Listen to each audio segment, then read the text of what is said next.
Fallen Tear the Ascension is a 2D gorgeous cartoonish looking Metroidvania style of game, developed by Winter Crew, and these are my first impressions of the game, based upon from what I've played of the demo that is available right now on Steam. You play as Hira, a mysterious looking child who feels a dark energy coming from the forest and sets off to investigate what is happening. As you progress, you discover that all of the creatures in the forest have been corrupted, and defeating them and finding the source of this corruption is your only option. And this is how your journey begins. Your health is the green bar in the top left hand corner of the screen, and underneath is your energy bar, as indicated by the blue hieroglyphic looking writing. This energy bar depletes when you use any of your charged attacks or abilities, or when you choose to heal yourself after taking damage. However, this can be replenished by killing enemies, as they drop orbs, which when collected regain part of your energy. There are also energy-like crystals known as Gnaw Shards that are scattered throughout the area, and when you hit them, they release an unlimited amount of energy orbs, allowing you to completely refill your energy bar. As you progress, you will obtain various skills and abilities that can and will be used to help you progress throughout the game. A is your jump button, X is your standard attack, and Y is your charged attack, which costs energy to use. Pressing and holding the B button is your healing ability, and pressing the right bumper button activates your dash ability. By pressing the right trigger, you are able to grab, which allows you to either push or pull objects, as well as grab and hold onto walls. Using the left trigger activates your spear warp, which is basically a grappling hook ability that allows you to pull yourself up to what was before an unreachable area.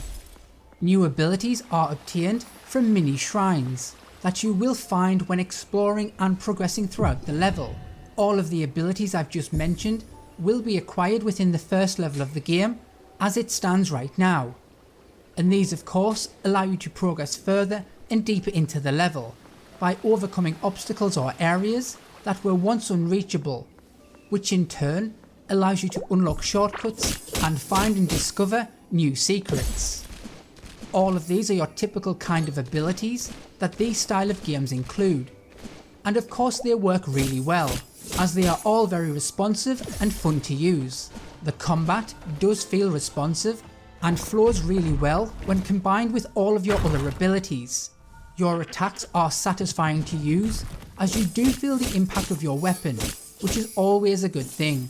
The only issue I had was with the healing ability, and I'll address that later. Fated Bond skills are characters that join your team but act in the form of a talent or an ability with a cooldown. As indicated in the 3 character circles in the top left hand corner of the screen, next to your health and energy bar, you can have 3 of these in your party at any one time. You can use them by holding down the left bumper button and pressing either Y, A or B on your controller. This then allows you to use that particular ability. For example, using Tristan instantly gives you a certain amount of armour, and when used, it's indicated by a yellow bar in the top left hand corner of the screen. Its purpose is to stop you from being stunned from enemy attacks, and obviously this can be a very useful skill when numerous enemies are attacking you, or during a boss fight when you need to be mobile. Other Fated Bond characters I've come across so far are Lenela, who provides a damage ability that increases your damage output by 50% for 40 seconds, as well as Nesta, who provides a heal over time effect for a period of 5 seconds. All very useful, as you can imagine, in their own way. It seems that having a specific combination of particular Fated Bond characters in your party at the same time can give you a special ability. In this case, with these particular characters, they can bring you back from the dead. This means that if you die, you technically get a free life. Therefore you will be able to carry on your progress and not be sent back to the checkpoint, which of course will be hugely beneficial in certain circumstances. I'm sure there will be additional characters with alternative special combination abilities that will become available as you progress throughout the game, and it will be interesting to see what the devs come up with. Finally, just to mention that there are rest points scattered around the level, and these act as your checkpoints, and when used they will restore all of your health and energy, as well as saving all of your progress. However, when you do use these, they will of course respawn all enemies. So moving on to aspects of the game that I'd personally like to see improved upon or even added into the game. Please note this is only based off of the demo, and certain things may yet be added to the game or even changed. So this is just my take on things from what the game is showing me at this moment in time within the demo. These are things that could be considered minor issues, yet I can see them potentially causing frustration to the player base. They are nothing major, but will in my opinion impact on some of the fun people may experience when playing the game, as these were things that I noticed within the first few minutes of playing. Number 1 was the lack of the ability to remap your keyboard or controller inputs. I feel nowadays that this should not even have to be asked for and should be just included in games by default, as not everyone wants to play a game with the standard settings. Giving a player key binding options is always, in my opinion, a good thing. Number 2 was not having a map within the game. I actually missed out on the dash ability at first, since I did not realise I'd not explored a certain area of the level where you were supposed to pick it up. This then led to me being unable to get past a certain point in the level, which seemed somewhat reachable if only I had a dash ability, so I backtracked within the level, and because the opening level is quite linear, I found an area that I'd missed out on, to which indeed did include the dash ability. Now this was not something that wasted a lot of my time, and I found it within a few minutes, but if other levels in the game maybe contain hidden secrets or additional abilities, then the possibility of missing out on things is always there. So in my opinion, the addition of at least a basic map could be included, to both give you your bearings, as well as showing you what areas of the level you have or have not yet explored.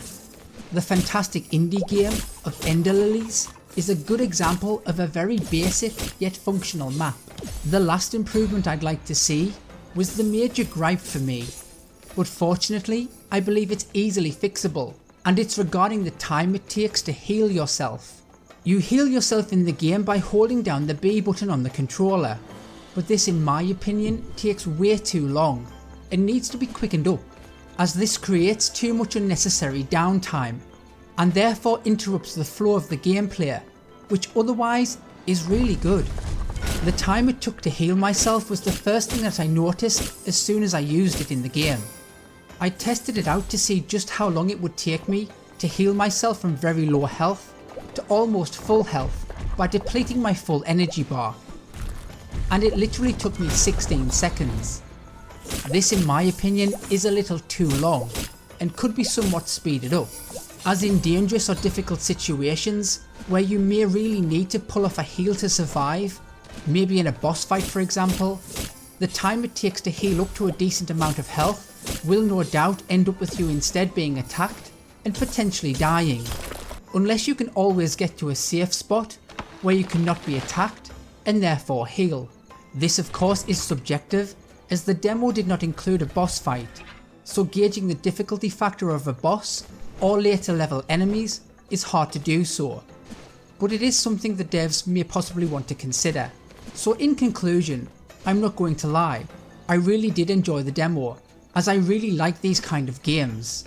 It looks, sounds and handles well, and bar the few minor gripes I've just mentioned, this is another indie title to add to my wishlist and keep an eye on. I look forward to seeing how this turns out upon release, because as of right now, this is a fun, enjoyable game that has real potential to be another must-play indie game. If you don't believe me, check it out for yourself, as the demo is free on Steam right now, so what have you got to lose? Anyway, thanks for watching, please do comment, like and subscribe, and I'll see you next time.